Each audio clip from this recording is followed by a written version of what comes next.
नमस्कार दोस्तों, कैसे हैं आप सभी लोग। आशा करते हैं कि आप सभी लोग ठीक, स्वस्थ एवं अच्छे होंगे। दोस्तों आज की क्लास में हम बायोलॉजी के महत्वपूर्ण प्रश्नों को देखेंगे। तो दोस्तों, अगर अभी तक आपने हमारे चैनल STRP कोचिंग क्लासेस के यूट्यूब चैनल को सब्सक्राइब नहीं किया है दोस्तों, तो चैनल को ज़रूर सब्सक्राइब कर लें और बेल आइकन को जरूर प्रेस कर दें, जिससे कि आपको क्लास से संबंधित सभी प्रकार की नोटिफिकेशन प्राप्त हो सके। ठीक है दोस्तों, तो चलिए दोस्तों चलते हैं क्वेश्चन की ओर। क्वेश्चन नंबर फर्स्ट दोस्तों, जो कि आपके स्क्रीन के सामने है। क्या है क्वेश्चन, देखेंगे दोस्तों। वह ऊतक जो एक हड्डी या अस्थि को दूसरी हड्डी से जोड़ता है कहलाता है। बताएं दोस्तों, यह क्वेश्चन UPTET में पूछा गया है। तो आप सभी लोग कमेंट करें। विकल्प आपके सामने है दोस्तों। क्या है? वसमय ऊतक, उपास्थि, उपकला, स्नायु। तो बताएं दोस्तों कि वह ऊतक जो एक हड्डी या अस्थि को दूसरी हड्डी से जोड़ता है उसे क्या कहते हैं। बहुत ही अच्छा क्वेश्चन है दोस्तों, आप सभी लोग कमेंट करें। तो दोस्तों, जैसा कि आप सभी को पता है, नोट करते हुए भी चलेंगे आप सभी लोग। दोस्तों अगर बात करते हैं, देखिए यहाँ आपसे क्या पूछा गया है, क्वेश्चन को एक बार पुनः देखेंगे। वह ऊतक जो एक हड्डी या अस्थि को दूसरी हड्डी से जोड़ता है कहलाता है। तो दोस्तों उसे क्या कहा जाता है? उसे स्नायु कहा जाता है। क्या कहा जाता है दोस्तों? उसे स्नायु या लिगामेंट कहते हैं। स्नायु या लिगामेंट कहा जाता है। ठीक है दोस्तों, तो लिखेंगे, अगर आपसे पूछा जाए कि स्नायु किसे कहते हैं या इसी को लिगामेंट भी कहा जाता है, तो लिखेंगे वह ऊतक जो, मैं लिख दे रहा हूं दोस्तों, लिखेंगे आप सभी लोग, वह ऊतक जो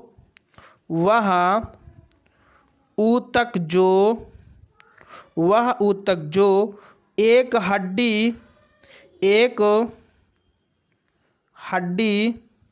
या अस्थि को दूसरी हड्डी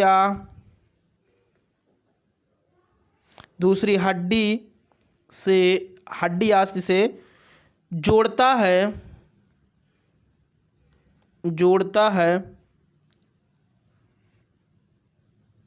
स्नायु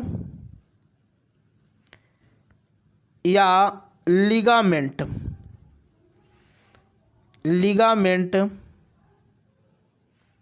कहते हैं। ठीक है दोस्तों, वह ऊतक जो एक हड्डी को दूसरी हड्डी से जोड़ता है उसे स्नायु या लिगामेंट कहते हैं। ठीक है, अगर दोस्तों आपसे पूछा जाए कि कंडरा किसे कहा जाता है, तो लिखेंगे, हेडिंग डालेंगे आप सभी लोग, कंडरा। हेडिंग डालेंगे कंडरा। तो दोस्तों वह ऊतक जो, लिखेंगे आप सभी लोग, वह ऊतक जो पेशी को हड्डी या अस्थि से या हड्डी से जोड़ता है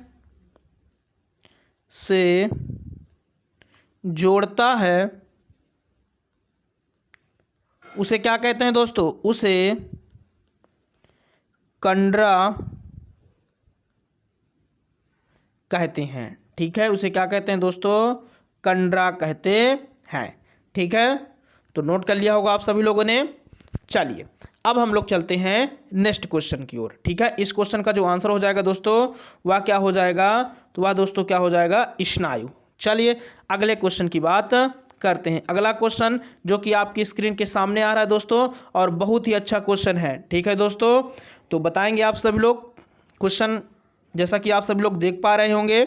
रक्त का वह घटक जो संपूर्ण रक्त वाहिनियों में इसके थक्का बनाने को रोकता है, बताएं दोस्तों उसे क्या कहा जाता है? Antibody, heparin, thrombin, haemoglobin. तो आप सभी लोग कमेंट करें। बहुत ही अच्छा क्वेश्चन है, देखते हैं कितने लोगों का आंसर आता है। आप सभी लोग कमेंट करें। रक्त का वह थक्का जो संपूर्ण रक्त वाहिनियों में इसके थक्का बनाने को रोकता है। तो आप सभी लोग कमेंट करें। दोस्तों अगर बात करते हैं रक्त का वह घटक जो संपूर्ण रक्त वाहिनियों में इसके थक्का बनाने को रोकता है। तो दोस्तों वह हिपैरिन उसे कहा जाता है। क्या कहा जाता है दोस्तों? हिपैरिन। ठीक है, तो आप सभी लोग हेडिंग बनाएंगे हिपैरिन। इस क्वेश्चन का जो आंसर हो जाएगा दोस्तों वह क्या होगा? B number. ठीक है, चलिए अब आप सभी लोग हेडिंग बनाएंगे दोस्तों हिपैरिन। क्या बनाएंगे हेडिंग आप सभी लोग? हिपैरिन या हेपैरिन। ठीक है, तो हेडिंग बनाएंगे आप सभी लोग, लिखेंगे चलिए लिखेंगे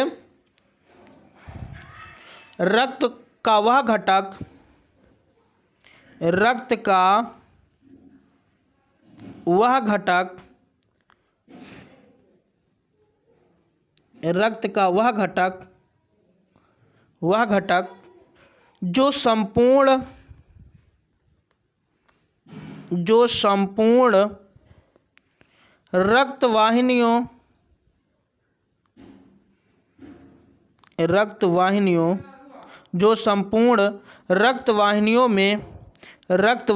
में रक्त को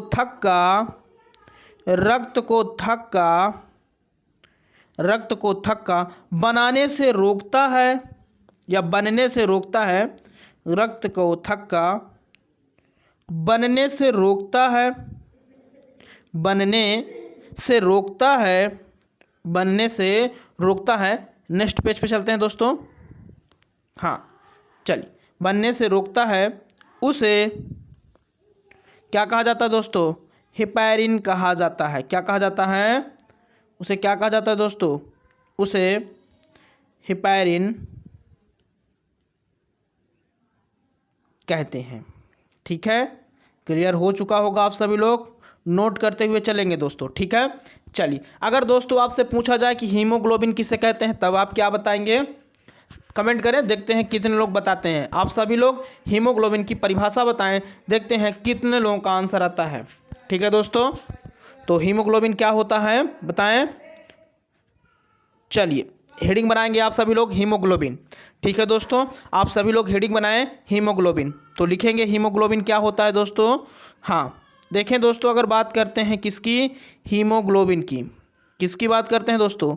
हीमोग्लोबिन की। तो समझेंगे आप सभी लोग, हेडिंग बनाएंगे, लिखें जैसा कि मैंने आपको ऑफलाइन क्लास में पढ़ाया भी है। ठीक है, तो लाल रुधिर कणिकाओं में लिखेंगे लाल रुधिर कणिकाओं मतलब दोस्तों आरबीसी।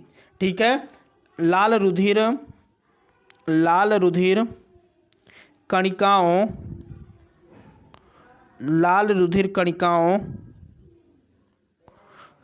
कणिकाओं में लौह युक्त प्रोटीन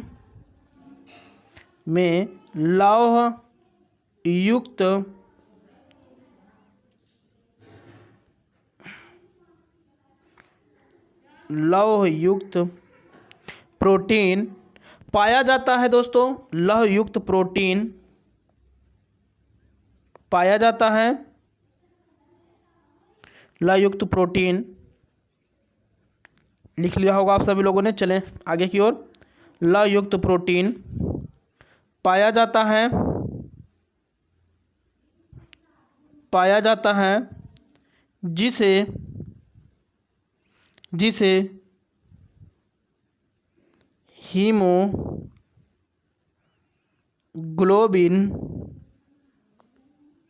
जिसे हीमोग्लोबिन कहते हैं। क्या कहते हैं दोस्तों? हीमोग्लोबिन कहते हैं। ठीक है, चलिए नेक्स्ट क्वेश्चन की बात करते हैं। अगला क्वेश्चन, तो अगले क्वेश्चन की बात करते हैं दोस्तों। अगला क्वेश्चन बहुत ही महत्वपूर्ण क्वेश्चन है। क्या है? लैंगरहैंस की द्वीपिकाएं किसमें पाई जाती हैं? बताएं दोस्तों, बहुत ही अच्छा क्वेश्चन है, वेरी मोस्ट इंपॉर्टेंट। लैंगरहैंस की द्वीपिकाएं किसमें पाई जाती हैं? अमाशय में, कि यकृत में, कि अग्नाशय में, कि हृदय में? तो आप सभी लोग कमेंट करें, बहुत ही अच्छा क्वेश्चन है दोस्तों। जैसा कि आप सभी को पता है कि लैंगरहैंस की द्वीपिकाएं किसमें पाई जाती हैं, तो दोस्तों वह अग्नाशय में पाई जाती हैं। किसमें दोस्तों? अग्नाशय में पाई जाती हैं। ठीक है दोस्तों, और ये जो आप जानते हैं कि अग्नाशय में एक विशिष्ट प्रकार की अग्नाशय में एक विशिष्ट प्रकार की कोशिकाओं के समूह बिखरे होते हैं। ठीक है दोस्तों, जिन्हें हम क्या कहते हैं, जिन्हें हम लैंगरहैंस द्वीपिकाएं कहते हैं। ठीक है दोस्तों, फिर से एक बार आप सभी लोग सुनेंगे। अग्नाशय में एक विशेष या विशिष्ट प्रकार की कोशिकाओं के समूह बिखरे होते हैं, जिन्हें हम लैंगरहैंस द्वीपिकाएं कहते हैं। ठीक है दोस्तों, और दोस्तों ये जो लैंगरहैंस द्वीपिकाएं होती हैं, ये दोस्तों बीटा कोशिकाओं, ठीक है, बीटा कोशिकाओं से इंसुलिन का स्रावण होता है। ठीक है दोस्तों, लैंगरहैंस द्वीपिकाओं की बीटा कोशिकाओं से किसका स्राव होता है दोस्तों, तो इंसुलिन, किसका स्राव होता है, इंसुलिन का स्रवण होता है। ठीक है दोस्तों, तो चलिए नेक्स्ट क्वेश्चन की बात करते हैं। अगला क्वेश्चन दोस्तों जो कि आपकी स्क्रीन के सामने आ रहा है और बहुत ही अच्छा क्वेश्चन है, तो आप सभी लोग कमेंट करें। एंजाइम रासायनिक रूप से होते हैं, एंजाइम रासायनिक रूप से होते हैं, बताएं दोस्तों। लिपिड, अम्ल, कार्बोहाइड्रेट, प्रोटीन। बहुत ही अच्छा क्वेश्चन है। एंजाइम रासायनिक रूप से होते हैं, क्या होते हैं दोस्तों बताएं। बहुत ही अच्छा क्वेश्चन है।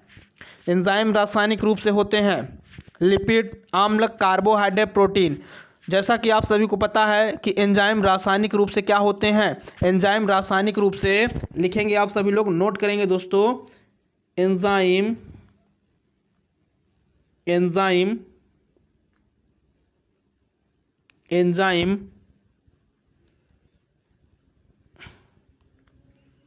रासायनिक एंजाइम रासायनिक रूप से, एंजाइम रासायनिक रूप से प्रोटीन होते हैं। क्या होते हैं दोस्तों, प्रोटीन होते हैं।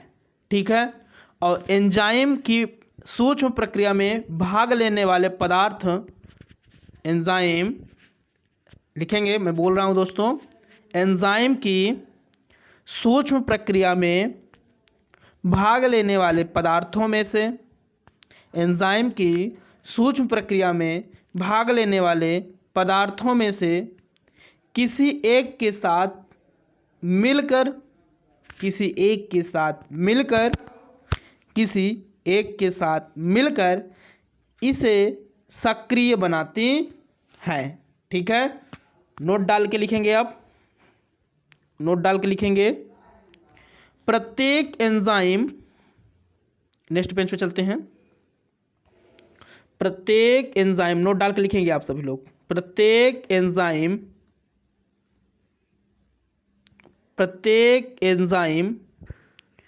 अपने एक विशेष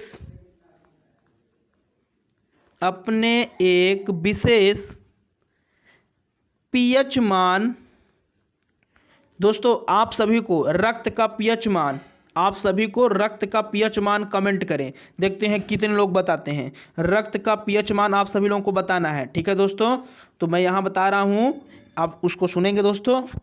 प्रत्येक एंजाइम अपने एक विशेष पीएच मान के माध्यम से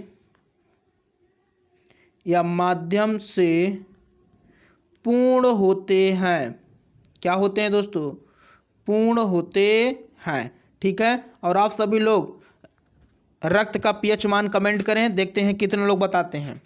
ठीक है, प्रत्येक एंजाइम अपने, ये नोट करके आप लिखेंगे, प्रत्येक एंजाइम अपने एक विशेष पीएच मान के माध्यम से पूर्ण होते हैं। ठीक है, चलिए अगले क्वेश्चन की बात करते हैं। इस क्वेश्चन का जो आंसर हो जाएगा दोस्तों वह क्या होगा, तो एंजाइम रासायनिक रूप से होते हैं। एंजाइम रासायनिक रूप से क्या होते हैं दोस्तों, जैसा कि मैंने अभी आप सभी लोगों को बताया, क्या होते हैं दोस्तों, एंजाइम रासायनिक रूप से प्रोटीन होते हैं। ठीक है, तो इस क्वेश्चन का आंसर आपका डी नंबर बिल्कुल सही हो जाता है। ठीक है दोस्तों, चलिए अगले क्वेश्चन की बात करते हैं। अगला क्वेश्चन जो कि आपकी स्क्रीन के सामने है दोस्तों, निम्नलिखित में से कौन सा अम्ल विटामिन भी है। निम्नलिखित में से कौन सा अम्ल, क्वेश्चन एक बार पुनः सुनेंगे दोस्तों। निम्नलिखित में से कौन सा अम्ल विटामिन भी है। और दोस्तों जैसा कि मैंने आपको ऑफलाइन क्लास में पढ़ाया भी है, तो आप सभी लोग कमेंट करके बताएं। ठीक है दोस्तों, बताएं। यह क्वेश्चन आपका यूपी टीईटी 2017 में पूछा गया है। 15/10/2017 में पूछा गया है दोस्तों। तो आप सभी लोग कमेंट करें, निम्नलिखित में से कौन सा अम्ल विटामिन बी है? फॉर्मिक अम्ल, एस्कॉर्बिक अम्ल, मैलिक अम्ल, पामिटिक अम्ल। तो आप सभी लोग कमेंट करें। बहुत ही अच्छा क्वेश्चन है, बहुत ही अच्छा क्वेश्चन है दोस्तों। आप सभी लोग कमेंट करें। हाँ, देखते हैं कितने लोगों का आंसर आता है। निम्नलिखित में से कौन सा अम्ल विटामिन बी है? तो इसको समझेंगे, देखेंगे आप कि जो इसमें एस्कॉर्बिक अम्ल है, तो यह एस्कॉर्बिक अम्ल आप जानते हैं कि इसका सामान्य नाम क्या होता है?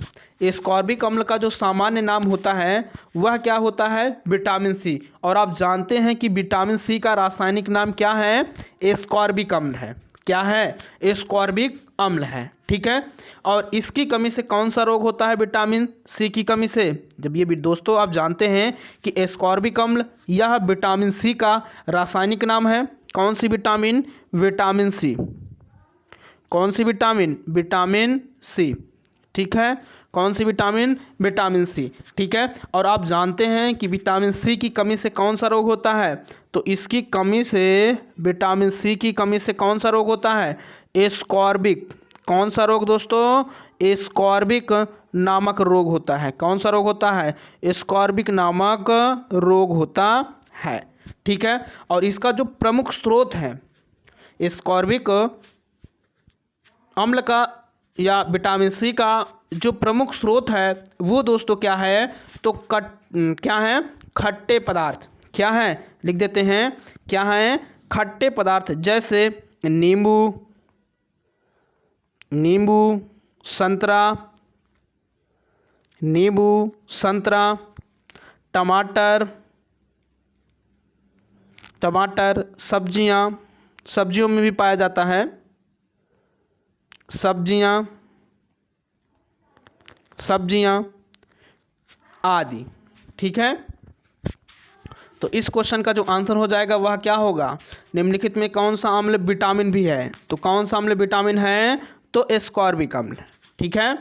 चलिए नेक्स्ट क्वेश्चन की बात करते हैं। अगला क्वेश्चन जो कि आपकी स्क्रीन के सामने आ रहा है, बहुत ही अच्छा क्वेश्चन है।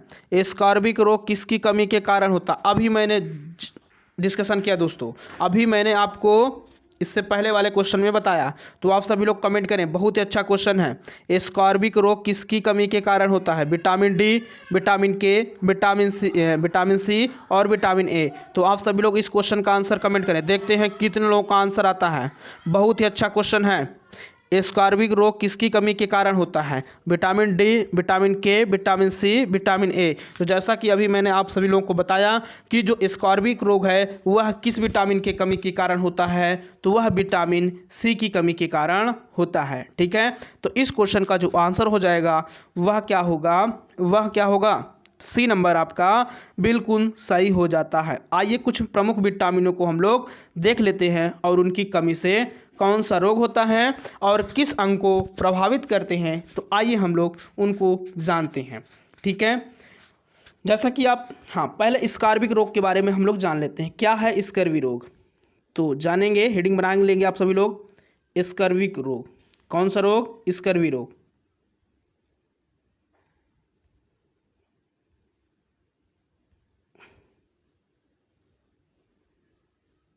हेडिंग बनाएंगे आप सभी लोग, स्कर्वी रोग। तो स्कर्वी रोग में क्या होता है? यह किस विटामिन की कमी से होता है? यह तो आपको पता चल गया कि विटामिन सी की कमी से होता है। इसकी कमी से क्या होता है? मसूड़ों में रक्तस्राव होने लगते हैं। क्या होने लगता है? मसूड़ों में रक्तस्राव, रक्तस्राव, कमजोरी, ब्लड आने लगते हैं मसूड़ों में, कमजोरी, शरीर के घाव, शरीर के घाव का ना भरना, शरीर के घाव, शरीर के घाव का ना भरना, शरीर के घाव का ना भरना, यह सब किस विटामिन की कमी से होता है?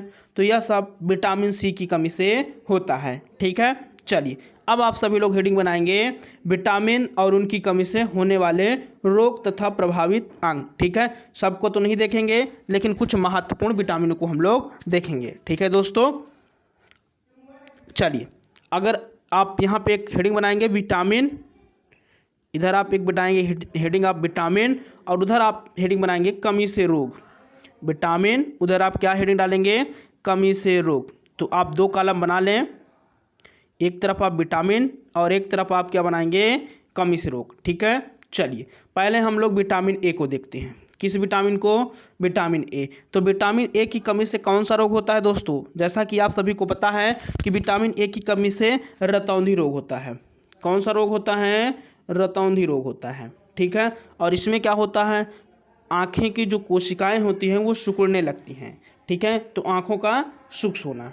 चलिए अगर बात करते हैं दोस्तों विटामिन डी की, तो विटामिन डी की कमी से कौन सा रोग होता है, जैसा कि आप सभी को पता है कि विटामिन डी की कमी से जो रोग होता है वह सूखा रोग होता है। कौन सा रोग होता है, सूखा रोग। और इसी को क्या बोला जाता है, रिकेट्स। क्या बोला जाता है, रिकेट्स रोग भी कहा जाता है। कौन सा रोग, तो रिकेट्स रोग भी कहा जाता है। ठीक है, अगर बात करते हैं विटामिन के, तो विटामिन के की कमी से कौन सा रोग होता है, रक्त का थक्का ना बनना। कौन सा रोग होता है, रक्त का थक्का ना बनना, रक्त का थक्का ना बनना। और दोस्तों अगर आपसे पूछा जाए कि विटामिन सी, तो विटामिन सी अभी मैंने बताया ये बहुत ही महत्वपूर्ण है। विटामिन जो सी है दोस्तों, यह बहुत ही महत्वपूर्ण विटामिन है। ठीक है, क्योंकि इससे क्वेश्चन परीक्षा में बहुत ज़्यादा पूछे जाते हैं। ठीक है, तो विटामिन सी की कमी से कौन सा रोग होता है, तो विटामिन जो सी है इसकी कमी से स्कर्वी रोग होता है। कौन सा रोग होता है, तो स्कर्वी रोग होता है। ठीक है, कौन सा रोग, स्कर्वी रोग होता है। चलिए अब हम लोग चलते हैं अगले क्वेश्चन की तरफ। अगला क्वेश्चन क्या है दोस्तों, जो कि आपकी स्क्रीन के सामने है, बहुत ही अच्छा क्वेश्चन है। HIV मुख्यतः संक्रमित करता है। बहुत ही अच्छा क्वेश्चन है, कमेंट करें। साइटोटॉक्सिक्स, टी लिम्फोसाइट, सहायक लिम्फोसाइट्स, किलर लिम्फोसाइट्स, कोशिका मध्यस्थ टी लिम्फोसाइट। बताएं HIV मुख्यतः किसको संक्रमित करता है। बहुत ही अच्छा क्वेश्चन है, आप सभी लोग इस क्वेश्चन का आंसर कमेंट करें। बहुत ही अच्छा क्वेश्चन है, आप सभी लोग इस क्वेश्चन का आंसर कमेंट करें। जैसा कि आप सभी को पता है कि जो HIV है वह मुख्यतः सहायक लिम्फोसाइट को संक्रमित करता है। HIV मुख्यतः सहायक लिम्फोसाइट को क्या करता है, यह संक्रमित करता है। ठीक है, अगर आपसे पूछा जाए HIV का पूरा नाम क्या है, तो आप सभी लोग कमेंट करके बताएं, क्योंकि मैंने आपको ऑफलाइन क्लास में पढ़ाया भी है। तो आप सभी लोग HIV का पूरा नाम कमेंट करके बताएं, देखते हैं कितने लोगों का आंसर आता है। ठीक है, तो आप सभी लोग कमेंट करें। नेक्स्ट क्वेश्चन, हाँ कमेंट करके आप सभी लोग बताएं कि HIV का पूरा नाम क्या होता है। चलिए नेक्स्ट क्वेश्चन की बात करते हैं। डाउन सिंड्रोम 21वें गुणसूत्र की एक सूत्रता, 21वें गुणसूत्र की त्रिसूत्रता, पुरुष में एक अतिरिक्त गुणसूत्र, और डी नंबर है स्त्रियों में एक अतिरिक्त गुणसूत्र। तो बताएं डाउन सिंड्रोम होता है। जैसा कि आप सभी को पता है कि डाउन सिंड्रोम जो है वह 21वें गुणसूत्रों की त्रिसूत्रता के कारण होता है। डाउन सिंड्रोम 21वें गुणसूत्र की त्रिसूत्रता के कारण है। ठीक है, जिसे हम मंगोलिज्म के नाम से भी जानते हैं। ठीक है, डाउन सिंड्रोम को मंगोलिज्म लिख भी दे रहा हूँ दोस्तों, लिखेंगे आप सभी लोग। डाउन सिंड्रोम को लिखेंगे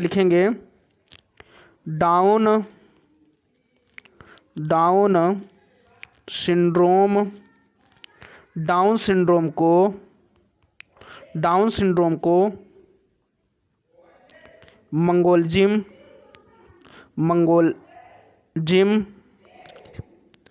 भी कहा जाता है।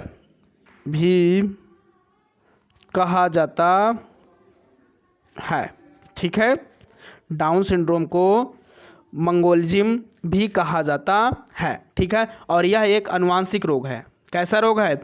यह एक आनुवांशिक रोग होता है, ठीक है, और अर्धसूत्री विभाजन में अनियमितता के कारण हो जाता है। यह एक आनुवांशिक रोग है और यह अर्धसूत्री विभाजन में अनियमितता के कारण हो जाता है, ठीक है।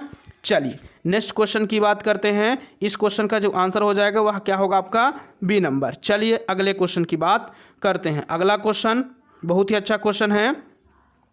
मनुष्य में कौन सा अंग अवशेषी अंग होता है? कर्णपल्लव पेशियां, कर्णपल्लव, क्षुद्रांत, दांत। तो आप सभी लोग कमेंट करके बताएं। बहुत ही अच्छा क्वेश्चन है। मनुष्य में कौन सा अंग अवशेषी अंग होता है? तो जैसा कि आप सभी को पता है, हाँ दोस्तों, इस क्वेश्चन का जो आंसर हो जाएगा वह क्या होगा? तो वह आपका ए नंबर बिल्कुल सही हो जाता है, ठीक है। मनुष्य का कौन सा अंग अवशेषी अंग होता है? तो कर्णपल्लव की पेशियां यह अवशेषी अंग है, ठीक है। मनुष्य में अगर बात करते हैं, कर्णपल्लव की पेशियां, शरीर पर रोम, उडुकपुच्छ, वर्मीफॉर्म, अपेंडिक्स इत्यादि ये सब अवशेषी अंग हैं, ठीक है। शरीर पर रोम, वर्मीफॉर्म, अपेंडिक्स, कर्णपल्लव की पेशियां ये सब क्या हैं? तो ये सब अवशेषी अंग हैं। चलिए नेक्स्ट क्वेश्चन की बात करते हैं। अगला क्वेश्चन जो कि आपकी स्क्रीन के सामने आ रहा है, थ्रोम्बोप्लास्टिन कहाँ से रक्त स्कंदन के लिए प्राप्त होता है? लाल रक्त कणिका, प्लेटलेट्स, मोनोसाइट्स, लिम्फोसाइट। बहुत ही अच्छा क्वेश्चन है, आप सभी लोग कमेंट करें। बहुत ही अच्छा क्वेश्चन है। थ्रोम्बोप्लास्टिन कहाँ से रक्त स्कंदन के लिए प्राप्त होता है? तो जैसा कि आप सभी को पता है कि थ्रोम्बोप्लास्टिन ये जो है रक्त स्कंदन के लिए ये कहाँ से प्राप्त होता है? तो यहाँ प्लेटलेट से। कहाँ से? प्लेटलेट से रक्त स्कंदन के लिए प्राप्त होता है। चलिए अगला क्वेश्चन जो कि बहुत ही महत्वपूर्ण क्वेश्चन है दोस्तों, और मैंने आपको ऑफलाइन क्लास में पढ़ाया भी है, तो आप सभी लोग कमेंट करें। बहुत ही अच्छा क्वेश्चन है। एंटमीबा हिस्टोलिटिका से होने वाले रोग का नाम? मलेरिया, पेचिस, टाइफाइड, पीलिया। आप सभी लोग कमेंट करें। बहुत ही अच्छा क्वेश्चन है। एंटमीबा हिस्टोलिटिका से होने वाले रोग का नाम है मलेरिया, पेचिस, टाइफाइड, पीलिया। तो देखते हैं कितने लोगों का आंसर आता है। बहुत ही अच्छा क्वेश्चन है। एंटमीबा हिस्टोलिटिका से होने वाले रोग का क्या नाम है? आप सभी लोग कमेंट करें। बहुत ही अच्छा क्वेश्चन है। एंटमीबा हिस्टोलिटिका से होने वाला रोग, जैसा कि आप सभी को पता है कि एंटमीबा हिस्टोलिटिका से होने वाले जो रोग का नाम है वह क्या है? तो वह पेचिस है। क्या है दोस्तों? पेचिस है, ठीक है। क्या है? पेचिस है। आइए हम लोग कुछ महत्वपूर्ण रोगों को देखते हैं, ठीक है। तो जैसा कि आप सभी को पता है, हाँ नोट करते हुए आप सभी लोग चलेंगे।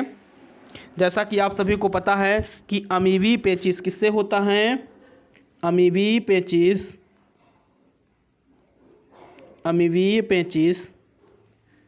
या किससे होता है? तो यह एंटमीबा हिस्टोलिटिका से होता है।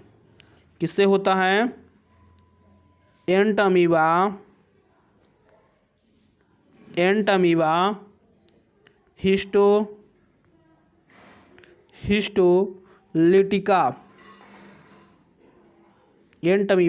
हिस्टोलिटिका से होता है, ठीक है। अगर आपसे पूछा जाए कि टाइफाइड किससे होता है, तब आप क्या बताएंगे? तो टाइफाइड किससे होता है? टाइफाइड साल्मोनेला टाइफी नामक बैक्टीरिया से होता है। किससे होता है? साल्मोनेला टाइफी नामक बैक्टीरिया से होता है, ठीक है। लिख देते हैं, किससे होता है? साल्मोनेला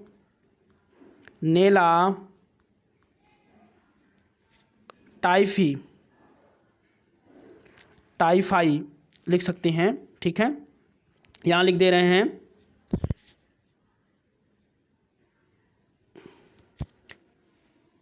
टाइफाई, ठीक है।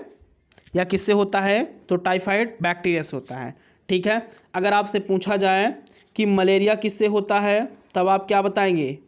तो मलेरिया जो रोग है वह रोग कैसा है? तो यह प्रोटोजोआ जनित रोग है। कैसा रोग है? तो यह प्रोटोजोआ जनित रोग है, ठीक है। कैसा रोग है? तो यह कैसा रोग है? तो यह प्रोटोजोआ जन्य रोग है। ठीक है, और यह किससे होता है? तो प्लाज्मोडियम वाइवेक्स से होता है। किससे होता है लिख देते हैं, तो यह प्लाज्मोडियम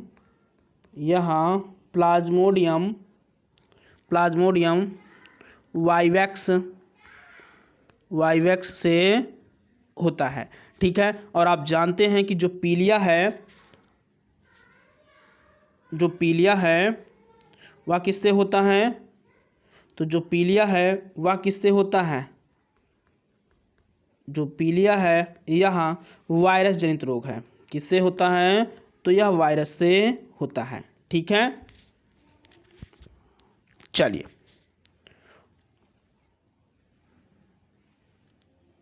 तो दोस्तों क्वेश्चन समाप्त होते हैं।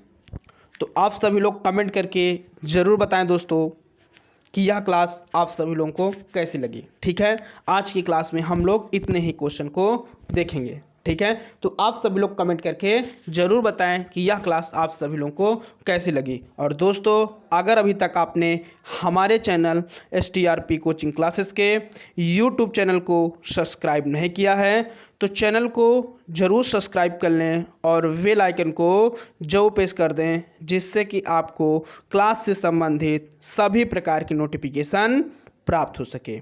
ठीक है दोस्तों, तो अगर अभी तक आपने हमारे चैनल STRP कोचिंग क्लासेस के YouTube चैनल को सब्सक्राइब नहीं किया है दोस्तों, तो चैनल को ज़रूर सब्सक्राइब कर लें। ठीक है, जिससे कि आपको क्लास से संबंधित सभी प्रकार की नोटिफिकेशन प्राप्त हो सके। तो आज कितना ही दोस्तों, धन्यवाद, जय हिंद।